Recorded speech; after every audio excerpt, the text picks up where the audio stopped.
বাংলাদেশের সীমান্তবর্তী ছোট্ট একটি গ্রাম। বর্ষার পর মাছ জোরে জমে থাকা পানিতে ছোট ছোট মাছ ভেসে বেড়াচ্ছে। চারিদিকে সবুজে মোড়া দূরই নীল আকাশ। সকালবেলা মাঠের কাদাযুক্ত পানিতে কয়েকজন আদিবাসী মহিলা মাছ ধরতে নেমেছেন।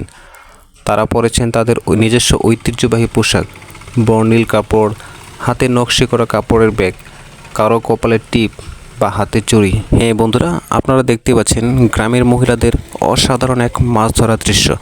আর এখানে সবগুলো মহিলাই কিন্তু জাকা দিয়ে মাছ ধরছে। আর জাকা হচ্ছে আমাদের আদিবাসীদের একটি মাছ ধরার উপকরণ। সত্যি এমন দৃশ্য সচরাচর চোখে খুব কমই পড়ে। মাঝে মাঝে একজন হেসে ওঠে, এই দেখো একটা টাকি ধরেছি। বাকি সবাই খুশি হয়ে চিৎকার করে যেন উৎসব চলছে।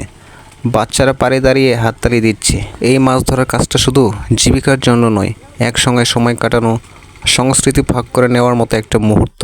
ধন্যবাদ সবাইকে। ভিডিওটি ভালো লাগলে অবশ্যই শেয়ার করে দিবেন।